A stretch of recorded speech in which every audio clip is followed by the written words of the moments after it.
My daughter forgot to end the call. I heard he's being sent to a nursing home. I stayed silent. They sold the house for $5 million. They came back from Japan, happy until the key turned. At the door, they spotted a note. And once they read it, they screamed. Can you even imagine? To hear the voice of your own daughter, the one you loved and raised, coldly plotting your downfall, not just to steal your home, but to discard you like trash? It wasn't just betrayal.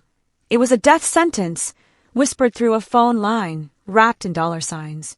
My daughter, Jessica, she thought she'd hung up the phone that afternoon. She had no idea I was still on the line, listening to every single word. And she certainly didn't know about Clara's secret. My late wife, my brilliant Clara, she left me something. A weapon, really. Forged in pure love, sharpened by her incredible foresight, and just sitting there, quietly waiting in a locked drawer for the day our daughter would finally cross the line. It always started the same way. That sweet practice lie.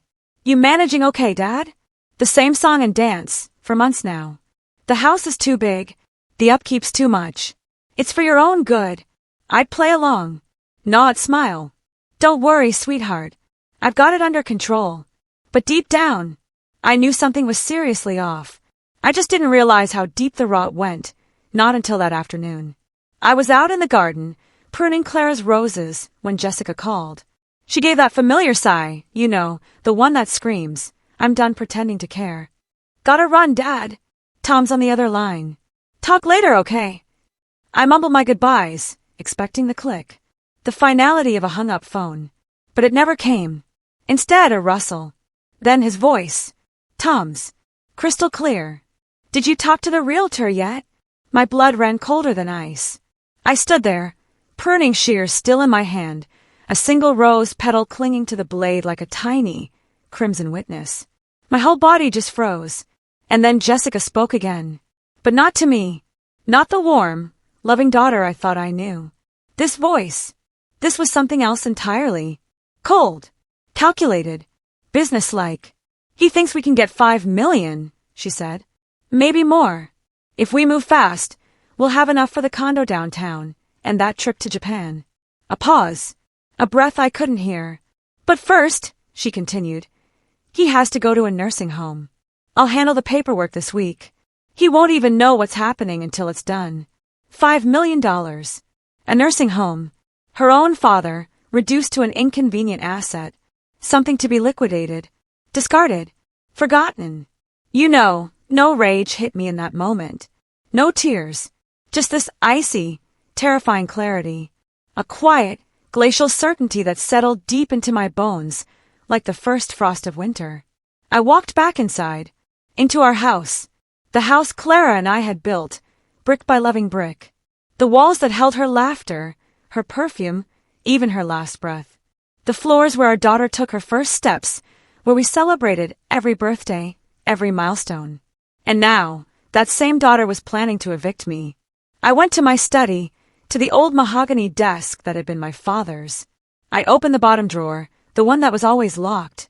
My mind flashed back 3 years, to a sterile hospital room, beeping machines. I remembered holding Clara's frail hand. And Jessica's tearful promise, I'll take care of Dad, Mom. Don't you worry. That promise, it was a lie. Her tears, a performance.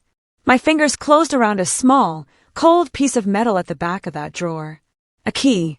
I hadn't touched it in 3 years. Later that evening, sitting in the living room, a cup of tea in hand, the silence felt like a heavy blanket. The house was filled with ghosts, but they were friendly ones. I saw Clara in the moonlight falling across her favorite armchair. I heard her laughter and the creak of the floorboards upstairs. This wasn't just wood and plaster. This was the archive of our entire life. My mind, honed by 40 years as a financial planner, started working. Not with emotion, but with data. I wasn't just grieving the betrayal. I was analyzing it, tracing it back to its source, connecting the dots I had, perhaps willfully, refused to see before. My thoughts drifted back. 6 months ago, at Sunday dinner, Tom, my son-in-law, leaned across the table with this look of sincere concern. Walt, he'd said, you should really let Jessica have power of attorney. You know, for your finances and medical decisions. Just to make things easier on you. It sounded so reasonable, so responsible. I politely declined, saying I was still perfectly capable. I saw a flicker of annoyance in Jessica's eyes, quickly hidden by a smile. That was the first cut. Then, there was the armchair. I came home from my weekly grocery run to find two movers carrying Clara's favorite wingback chair right out the front door. Jessica was directing them, a bright, false smile plastered on her face. "Dad," she'd announced, "I got you a surprise. I found a much more modern recliner for you online. This old thing was so dated, it was bringing the whole room down." She hadn't asked. She'd simply erased a piece of my wife, a piece of my history, and replaced it with something new and sterile that she found more acceptable. I said nothing. I let the silence speak for me, but I knew she didn't understand its language. That was the second cut. The final memory was the sharpest. A few weeks prior, I'd come home early from a doctor's appointment. The house was quiet. I walked in through the back door and heard Jessica's voice from the kitchen, sharp, brittle, completely unlike the sweet tone she used with me. She was on the phone with a friend. "I can't just drop everything and go to Bali for a month," she complained. "Are you kidding me? I have to stay here and look after my father. It's a full-time job." The hypocrisy was breathtaking. Her care consisted of a 30-minute visit once a week, mostly spent scrolling through her phone. That lie, that portrayal of herself as a long-suffering martyr, that was a deeper wound than any simple complaint. That was the third cut. These memories didn't bring pain anymore. They brought focus. They were pieces of a puzzle. And with the words I'd heard in the garden, the final piece had clicked perfectly into place. As if on cue, my phone rang again. It was Jessica. Her voice, once more, dripping with manufactured sweetness. "Hi, Dad. Good news. Tom and I decided to take that anniversary trip to Japan we've been talking about. We'll be gone for 2 weeks, but we wanted to come over this weekend and give you a big surprise first." A surprise. I knew what that surprise was. It was the opening move of her campaign. The first gentle push towards the nursing home. "That sounds wonderful, dear," I said, my voice perfectly even and calm. "You two deserve a nice vacation." I gave her my blessing. I gave her the rope. After I hung up, I walked to the small table by the door where I kept my keys. I didn't take the keys to my new sedan. I took the older, heavier set, the ones from my 20-year-old pickup truck. I knew exactly where I was going. I was going to the bank. The old pickup truck rumbled down the familiar streets. But I saw nothing. Not the neighbor waving, not the kids playing, not even the vibrant autumn leaves Clara had loved so much. My world had narrowed to the space between my hands on the steering wheel and the road ahead. There was no anger left, no sorrow. They had been burned away, leaving behind something hard and clear, like a diamond. A purpose. The drive to First National Bank was less than 10 minutes. But in that short span, a lifetime of memories played out behind my eyes. Jessica on her first bicycle, scraped knees, a triumphant smile. Her high school graduation, future bright as flashbulbs. Her standing by her mother's grave, her face a mask of grief I now knew was hollow. I had to separate the daughter I had raised from the woman she had become. One was a cherished memory, the other an adversary. The bank lobby was a stark contrast to the storm in my mind. Mundane transactions, quiet order. I was just another face in the crowd, someone you'd pass on the street and instantly forget. A young woman, Maria, greeted me. "Mr. Hayes, good to see you. How can we help you today?" I told her I needed to access my safe deposit box. She led me to the back, through a carpeted hallway, to polished steel bars. Beyond them, the vault. The air inside was cool, dry, smelling faintly of metal and old paper. The scent of secrets, of things kept safe. She led me to wall of identical metal doors. Number 347. My signature matched. Then the ritual. Maria inserted the bank's key into one lock. I inserted my own small, cold key into the other. She turned hers. Then I turned mine. A satisfying, heavy click as the tumblers aligned. The mechanism unlocked. Maria pulled the long metal box from its compartment and placed it in my hands, gesturing to a private viewing room. "Take all the time you need, Mr. Hayes," she said, and left me alone with the past. The room was small, bare. Just a table and a chair. I placed the box on the table. It felt heavier than I remembered, heavy with unspoken words, with a love that had planned for a betrayal it hoped would never come. My hands were perfectly steady as I lifted the lid. Inside, nestled on old documents, were two items. A thick legal binder, dark blue leather, its spine unlabeled, and a simple cream-colored envelope, sealed with wax bearing the faint impression of a rose. My name, Walter, in Clara's elegant, familiar script. My heart clenched. A letter from the past. A voice I thought was lost forever. I set the binder aside and picked up the envelope. My fingers trembled slightly as I broke the wax seal. The paper was crisp. The faint but unmistakable scent of Clara's lavender perfume rose to meet me. I unfolded the pages and began to read. "My dearest Walter," she began, "if you are reading this, it means I am gone, and you have finally found the need to open this box. I am so sorry, my love. I am sorry that a time has come where you felt you had to look for answers here. I prayed this day would never arrive, that my worries were just the foolish anxieties of a wife who loved her husband too much. But I also knew I had to prepare just in case. My love for you was never anxious or foolish. It was practical. It was my life's greatest work. Please know that what you are about to discover in this box was not born from a lack of love for our Jessica. I love our daughter with every fiber of my being. I see the best of us in her, your determination, my eye for detail. But I also see a part of her that worries me. A pragmatism, so sharp it sometimes cuts away at the softer things, the more important things. Sometimes, in her rush to get ahead, she forgets to look at the people she is leaving behind. She loves you, Walter. I truly believe that. But she loves you in her own way. And sometimes, her way does not put your heart first. I could not bear the thought of my darling husband, the man who gave me a lifetime of unwavering devotion, spending his final years in a place where his comfort was a line item on a monthly bill.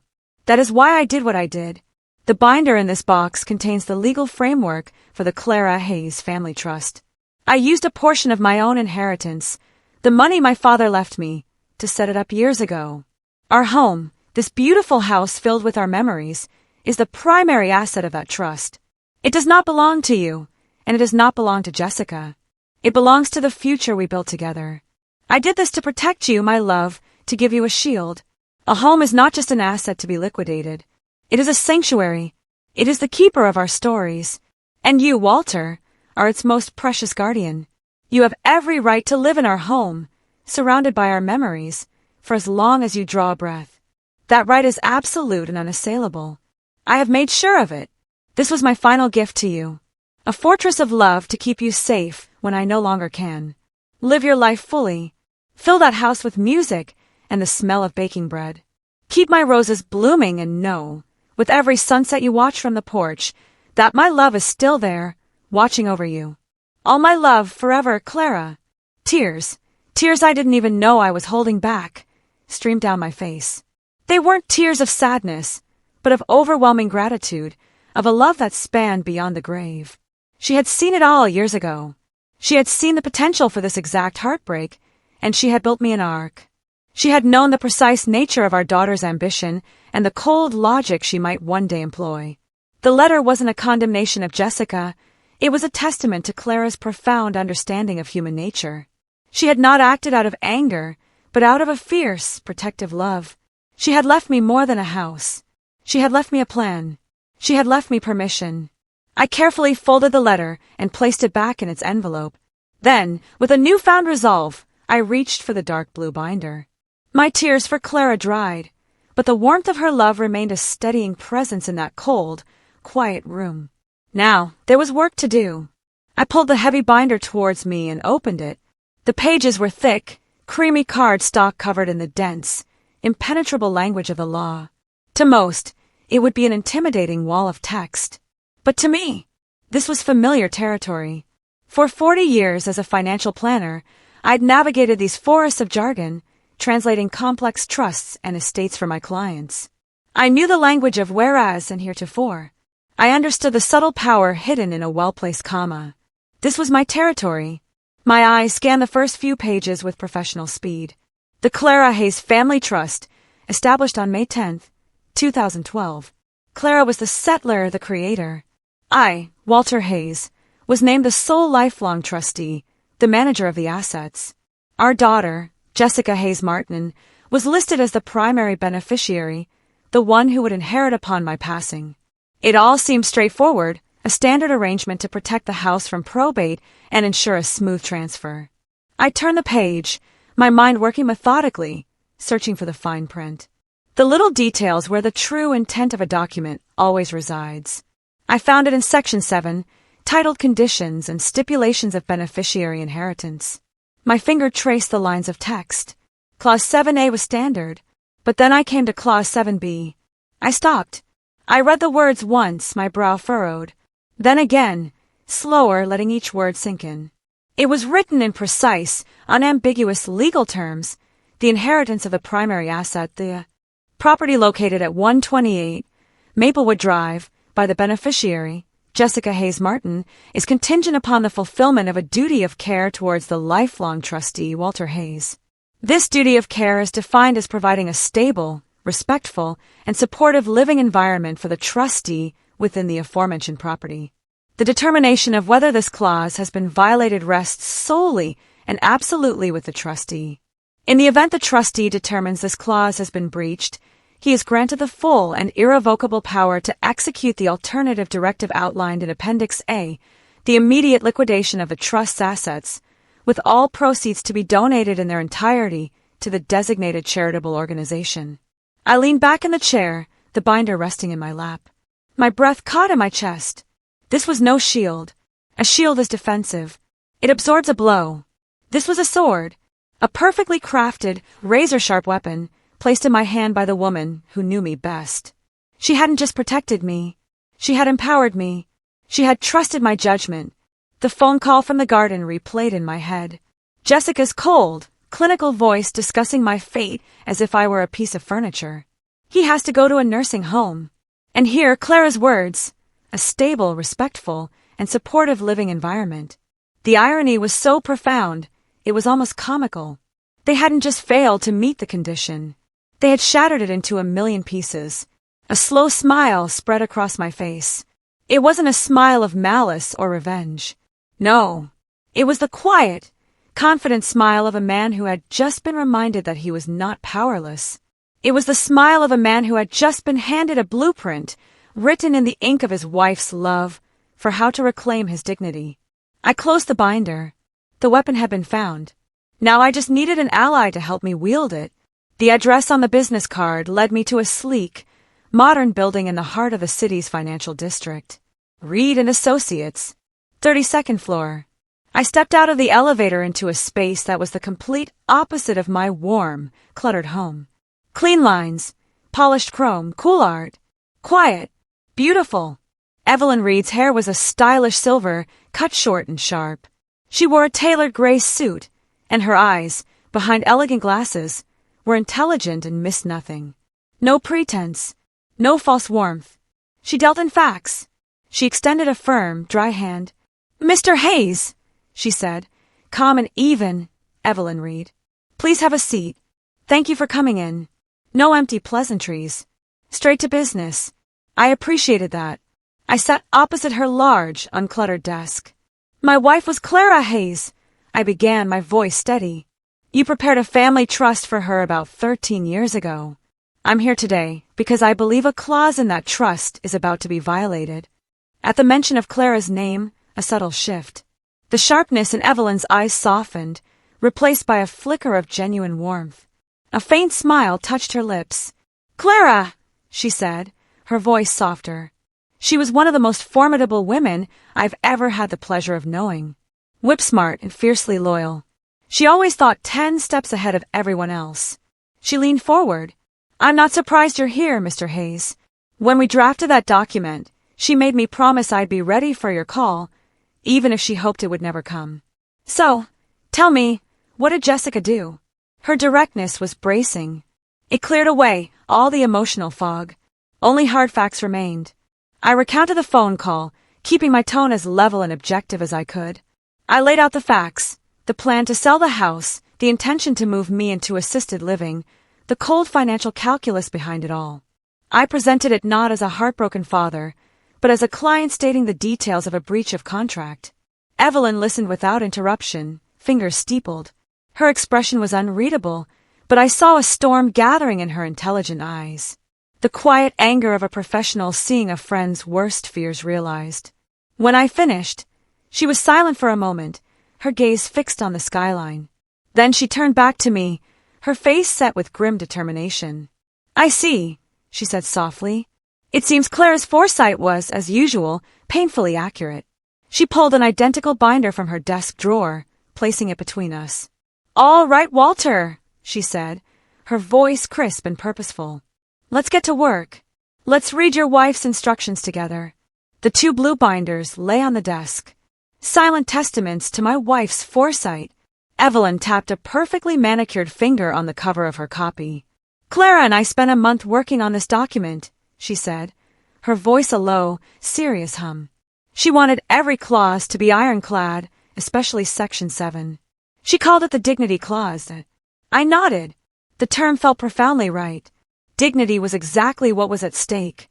I pulled a slim file folder from my briefcase and placed it on the desk. Not much, but a start. Evelyn opened it. Inside were printed emails from Tom, casually but persistently pushing for power of attorney. Receipts for the new, soulless furniture Jessica had bought to replace Clara's cherished pieces. And a single sheet of paper where I'd written verbatim the words I'd overheard in the garden, with date and time. The methodical habit of a man used to keeping records. Evelyn read through everything carefully, her expression unchanging. She placed the papers back into the folder. "This is more than enough," she stated, leaving no room for doubt. "The language of Clause 7b is intentionally subjective. Clara gave you, the trustee, sole discretionary power. Your testimony alone, backed by this pattern of behavior, constitutes an undeniable breach. There would be no lengthy court battle. Jessica would have no legal ground to stand on. Her own actions have effectively disinherited her." She paused. "So, the question isn't if you can act, Walter. The question is how and when." The energy in the room shifted. We weren't reviewing the past. We were architecting the future. I leaned forward. "I don't want to fight," I said, my voice firm. "I don't want to drag Clara's memory through months of legal wrangling. I want a clean final. I want to follow her instructions to the letter." Evelyn nodded, her mind already racing. "I agree. A conventional sale is out of the question. It's slow and messy. We need a private transaction. A cash offer." Her gaze drifted to the window, scanning the city for a solution. "A real estate developer," she mused. "Someone who wants the land, will pay a premium for the location, and is willing to close quickly and with absolute discretion." It was then I played my best card. The piece of information that would turn the possible into the probable. "Jessica and Tom are leaving for a celebratory trip to Japan," I said. "They leave in 3 days. They'll be gone for 14. Evelyn's eyes snapped back to mine. For the first time, I saw a flash of genuine excitement. A slow, predatory smile spread across her face. 14 days, she whispered, the words full of possibility. "That's an incredibly aggressive timeline, Walter. But for a $5 million property in this market, with a motivated seller, it's possible." She tapped her pen on the desk, a rapid, rhythmic beat. "I know a firm, Sterling Real Estate Development. They specialize in off-market acquisitions. They're fast, they're quiet, and they pay in cash." The plan began to form between us, a shared intellect and purpose. "We'll use an intermediary," Evelyn continued, her voice gaining momentum. "A third-party asset management company will represent the trust in the sale. Your name and mine will not appear on any of the initial paperwork. Sterling will see a family trust liquidating an asset. Nothing more. We can have the papers drawn up by tomorrow. So, by the time Jessica gets back, I finish for her, it will be an accomplished fact." "An accomplished fact," she confirmed. "The house will be sold. The money will be in the trust account, and from there, transferred directly to the Clara Hayes Music Scholarship Fund at the university. All perfectly legal, all perfectly executed according to her final wishes." She leaned back, the plan fully formed. Her professional mask fell away for a moment, revealing the friend beneath. "Clara would be so proud of you, Walter," she said softly. "You're not doing this for revenge. You're doing this for dignity." Hers and yours. I gave a single, firm nod. That was all the confirmation she needed. Evelyn Reed picked up her phone, her thumb hovering over her contacts. Let's make a call, shall we? The first move of the counterattack was about to be made. Evelyn turned to the last page of the binder, Appendix A. Her expression softened once more. There's one more thing you should know, Walter, she said. About where the money goes.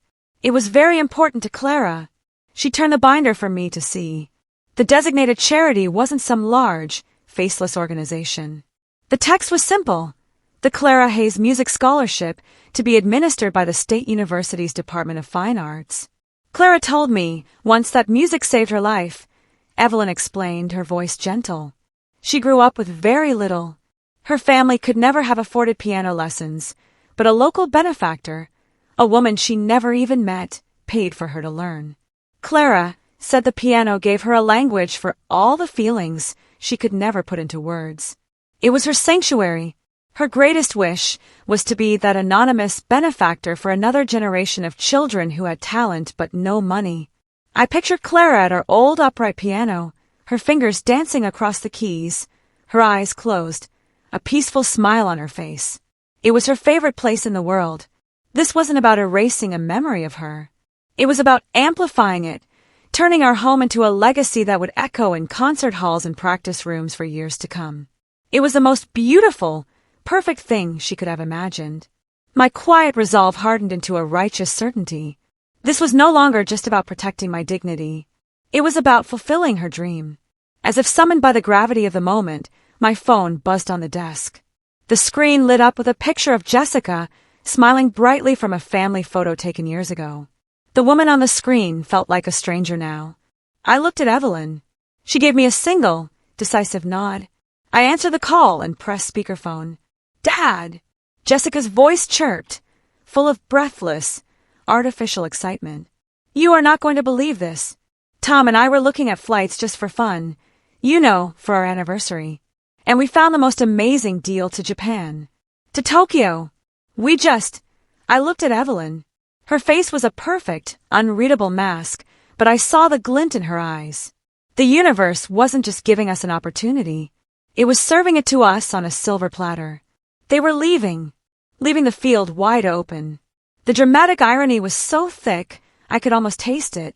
They were taking a victory lap for a race they hadn't even run yet. My voice was calm, even kind, when I replied, That is wonderful news, Jessica. You two deserve a nice vacation after working so hard. A small, silent apology to Clara passed through my mind for the lie. Have a wonderful time. And don't worry about a thing here. Oh, we won't, Dad, she said, her relief palpable. We'll see you when we get back. Love you. The line went dead. I placed the phone back on the desk. The silence in the office was absolute. Evelyn and I looked at each other. The final piece had just clicked into place. Well, she said, a hint of steel in her voice. It seems your daughter has just given us our timeline. The 2 weeks that followed were a masterclass in parallel lives. My daughter's world was a bright, noisy public spectacle. Mine was a quiet, deliberate, invisible operation. Her story began at the airport with a smiling selfie posted online. She and Tom, beaming before the departures board. The caption read, Off to Tokyo. Time for a much-needed celebration. Thousands of miles away, my story began in Evelyn Reed's office. She was on the phone, her voice the epitome of calm authority. Mr. Sterling, she said, looking at me with a steady gaze, the trust is prepared to accept your cash offer. We can have the preliminary documents signed and delivered by courier before the end of the business day. The starting gun had been fired. Jessica's timeline unfolded in a series of glossy photographs on social media. There she was, laughing in the serene gardens of a Shinto shrine. There was Tom, raising a glass of expensive sake in a restaurant where the bill was likely more than my monthly pension. They held up shopping bags from the luxury stores of Ginza, their faces flushed with the thrill of spending money they believed was already theirs. Hashtags followed every post. Hashtag blessed anniversary trip. Hashtag living our best life. They were building a public narrative of success, a performance for their friends and followers. All of it funded by a fantasy. My timeline unfolded in a series of quiet, decisive actions. The mountain of paperwork arrived. I sat at my dining room table, the same table where we'd celebrated Jessica's every birthday, and signed document after document. Not as Walter Hayes, the father, but as Walter Hayes, trustee. My signature was firm, a steady hand executing a final, necessary duty. No cameras, no audience, just me and the weight of my wife's last wish. A few days later, a discreet appraiser from Sterling Development came to the house. A young, serious man who moved with quiet efficiency. He measured walls, tapped on support beams, assessed the foundation. He didn't comment on Clara's rose garden. To him, the house was not a home. It was an asset, a parcel of land with a certain market value. I watched him work, a ghost in my own life, feeling a strange detachment as the soul of my home was translated into the cold language of a financial report. The pace quickened as the days wore on. The cuts between their life and mine grew shorter, sharper. A picture of Jessica and Tom posing in front of Mount Fuji appeared online, captioned, "On top of the world." At that exact moment, an email notification pinged on Evelyn's computer. Subject line, wire transfer initiated. They posted a video of themselves on a speeding bullet train, the Japanese countryside a blur of green outside their window. I was sitting in a quiet office at a downtown bank with Evelyn and a representative from the asset management firm. We watched a different kind of blur, a string of numbers processing on a computer screen. There was a soft chime. The transfer was complete. $5 million, minus commissions and fees, now sat in the account of the Clara Hayes Family Trust. The final steps were almost anticlimactic in their simplicity. Evelyn made one last call. "The funds have cleared," she said into the phone. "You can proceed with the transfer to the beneficiary account." She wasn't talking about Jessica. She was talking about the university. The last action fell to me. The day before my daughter's flight was scheduled to land, a polite young woman from the management company came to the house. I had already moved my personal belongings, my boxes of memories, into storage. The house was empty, echoing and clean. I placed the keys in her hand. No grand ceremony, just a simple, quiet exchange. A final, irreversible transaction. The house was no longer mine. The stage was set. The trap was laid. All that was left was for the actors to make their final entrance. With the transaction complete and the keys scheduled for handover, a strange quiet descended upon the house. The frantic energy of the past week was gone, replaced by the hollow echo of my own footsteps on the hardwood floors. The rooms, stripped of furniture and rugs, looked cavernous and unfamiliar. My life was now condensed into a series of cardboard boxes stacked against the walls. I wasn't taking much, just the things that mattered, just the things that held our stories. My work was slow, deliberate. I carefully wrapped the small porcelain robin that had sat on Clara's bedside table for 30 years. I folded her favorite cashmere sweater, the scent of her lavender perfume still clinging faintly to the fabric, and placed it in a box labeled Keepsakes. This wasn't just packing. It was a ritual of remembrance. A final, quiet conversation with the woman I loved. At the bottom of an old cedar chest in the attic, my fingers brushed against the worn leather of a book. Our first photo album. I sat down on the dusty floorboards and opened it. The pages were filled with the ghosts of a happier time. Our wedding day, the day we brought Jessica home from the hospital, her first steps. I turned a page and a single photograph stopped my breath. It was from a summer picnic when Jessica was 5. She was perched on my shoulders, her small hands tangled in my hair, her head thrown back in a fit of pure, unadulterated laughter. I was looking up at her, my own face alight with a kind of adoration only a father can know. We were a perfect, self-contained universe of joy in that frozen moment. I stared at the girl in the picture, at her bright, trusting eyes. Where did she go? What happened to the little girl who thought her father was the strongest, kindest man in the world? A wave of profound sadness washed over me. A grief not for the house or the money, but for the daughter I had lost long before she had planned to get rid of me. But the sadness did not bring doubt. It brought clarity. My actions were not a betrayal of the smiling child. They were a necessary consequence for the woman she had become. The woman who had forgotten this little girl ever existed. I looked at the photograph and spoke to it in the quiet of the attic. "This isn't for you," I whispered. "This is for the woman who forgot you. This is for your mother." And this is for me.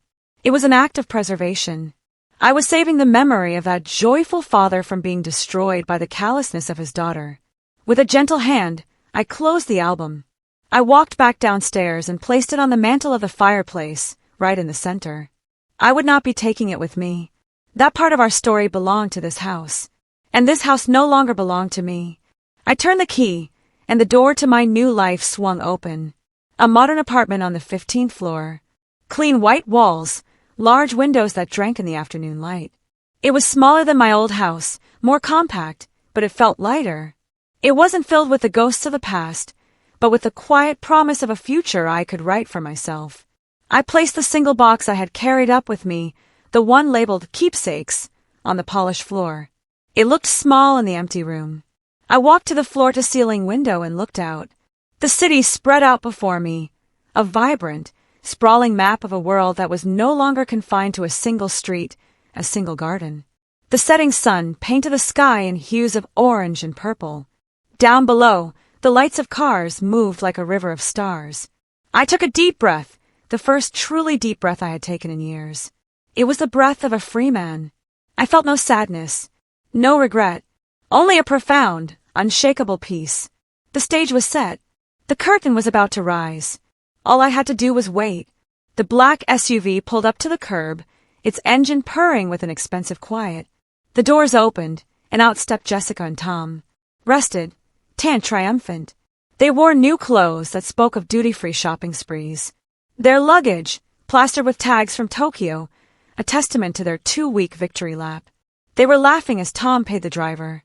"The very first thing we do, before we even unpack," Jessica said, her voice giddy with anticipation, "is call the interior designer for the condo. I want that Italian marble." Tom slung an arm around her, pulling her close. "And after that," he added with a grin, "we book our tickets to the Maldives. First class this time." They were drunk on a future they had stolen, so sure of their victory that they could already taste it. They walked up the familiar stone path. Tom twirled the house key on his finger with a little flourish. At the front door, he leaned in to give Jessica a kiss before sliding the key into the lock. Or rather, he tried to. It wouldn't go in. He frowned, jiggling it slightly. Pulled it out. Tried again, pushing with more force. Nothing. "What's wrong with the stupid thing?" he muttered, his good mood evaporating into a cloud of petty annoyance. "You're probably using the wrong key, genius," Jessica said, snatching it from him. "Let me." She jammed the key into the lock with an air of superiority. It met the same solid resistance. The key that had opened this door for 20 years was suddenly a useless piece of metal.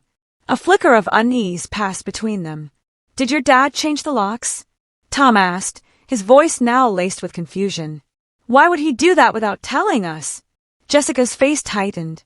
She hammered the doorbell, but no familiar chime echoed from within. She pressed her face against the living room window, cupping her hands to block the glare. "Tom," she said, her voice suddenly small and tight. "The furniture, it's all gone." They both stared through the glass into the dark, empty rooms. The house was a hollow shell. Panic, cold and sharp, began to prickle at their skin. It was then that Jessica saw it. A crisp white envelope, taped neatly to the center of the front door. Stark and official against the dark wood. She ripped it from its place, her hands fumbling as she tore it open. It wasn't a note from me. It was a single sheet of heavy bond paper bearing the letterhead of a law firm they had never heard of.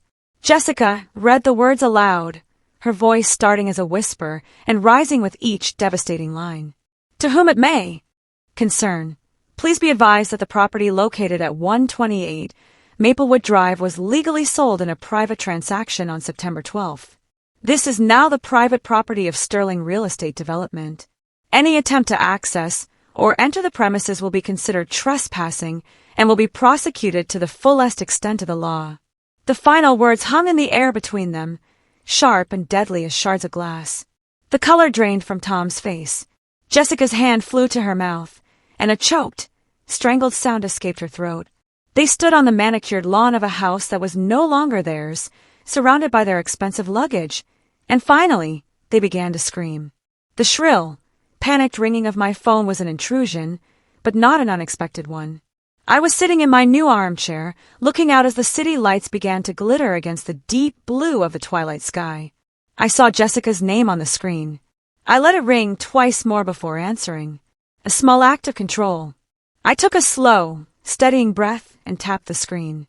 The sound that erupted from the speaker was not a voice, but a raw, unfiltered shriek of rage and disbelief. "Dad! What did you do?" The words were distorted by her fury. "Where are you?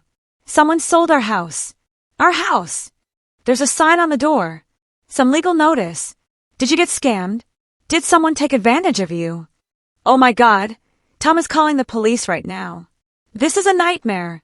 She was talking in frantic, overlapping bursts, her mind scrambling for an explanation that would fit her worldview.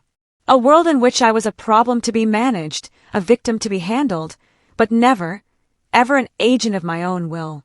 I waited for her to run out of breath, the silence on my end growing heavier with each of her frantic words. When she finally paused, gasping for air, I spoke. My voice was low, calm, and perfectly clear. The contrast to her hysteria was a weapon in itself. "Hello, Jessica," I said, as if greeting her for Sunday dinner. "There's no need to call the police. No one scammed me." I paused, letting the silence stretch. "And you are mistaken about one very important thing. It was never our house." The simple sentence landed like a stone in a quiet pond. Her rage faltered, replaced by a sputtering confusion. "What? What are you talking about?" "Of course, it's our house. It's the family home. It's been in the family for 50 years. Where are you? We need to fix this. Dad, you need to tell me what happened." She was still trying to be in charge, to fix the mess her incompetent old father had surely made. She still didn't understand that she wasn't fixing a problem. She was facing a judgment. "No, Jessica," I said, my voice still level, cutting through her panic with the cool precision of a surgeon's scalpel. "It was your mother's house, and I have simply done what she asked of me. I have followed her final wishes to the letter." I could hear her sharp intake of breath, a sound of shock and dawning horror. I didn't give her time to respond. "Everything you need to know has just been sent to your email. I suggest you read it carefully." Her voice was a strangled whisper now, the fury and entitlement replaced by a desperate, pleading tone I hadn't heard since she was a little girl who had broken a favorite toy. "Email? What email? Dad, please don't do this. You can't do this to us. We're your family." I looked out at the city lights, at a future that was finally my own. "Your mother gave you every opportunity to define what family meant, Jessica," I said, my voice soft but unyielding. "You made your choice. Now you get to live with it." I took the phone from my ear, looked at her name on the screen one last time, and with a steady finger, I pressed the red button to end the call. The silence that filled my apartment was no longer empty. It was peaceful. It was the sound of a lock clicking into place on a door that would never be opened again. Her screams dissolved into ragged, desperate sobs. With trembling hands, Jessica fumbled with her phone, her thumb swiping erratically as she searched for her email app. Tom stood beside her, a statue of disbelief, his face pale and slack-jawed. Finally, she found the email. The sender was an address she didn't recognize, a generic name from the asset management firm. The subject line was cold and impersonal, regarding the Clara Hayes Family Trust. She tapped it open. Her breath hitched. The screen filled with a high-resolution scan of a legal document. The first page was the trust declaration. Her eyes darted across the text, recognizing her mother's name, her father's name, and her own. Then she swiped to the next page. A section of text was highlighted. As she read the words about providing a stable, respectful, and supportive environment, she saw the sentence granting her father sole absolute power to determine if the clause had been breached. Below that was another attachment, a bank statement. At the top was a single devastating number, a wire transfer dated 2 days prior for $5 million. The recipient was not her. It was the Clara Hayes Music Scholarship Fund. The phone slipped from her nervous fingers and clattered onto the stone walkway. The truth, in all its brutal, irrefutable clarity, had finally arrived. They hadn't been robbed. They hadn't been scammed. They had been outmaneuvered, outplanned, and utterly defeated by the quiet old man they thought was a fool. They sank to the curb amidst their luxury luggage, shipwreck survivors on an island of their own making. The echoes of their triumphant laughter now a bitter mockery. Miles away, in a quiet apartment overlooking the city, I placed the small framed photograph of Clara on the clean white mantel of my new fireplace. She was smiling, a look of serene confidence in her eyes, as if she knew this day would come. The city lights twinkled outside, a silent constellation of new possibilities. I looked at her picture, at the face of the woman who had given me one last perfect gift. "We did it, Clara," I whispered to the quiet room. "We did it." And for the first time in a very long time, my world was completely at peace. Man, I tell you, that whole ordeal had taught me so much about love, family, and the quiet power of foresight. What would you have done in my place? Have you ever faced such a shocking betrayal from someone you loved? Tell me what you think in the comments below. I really want to hear your perspective.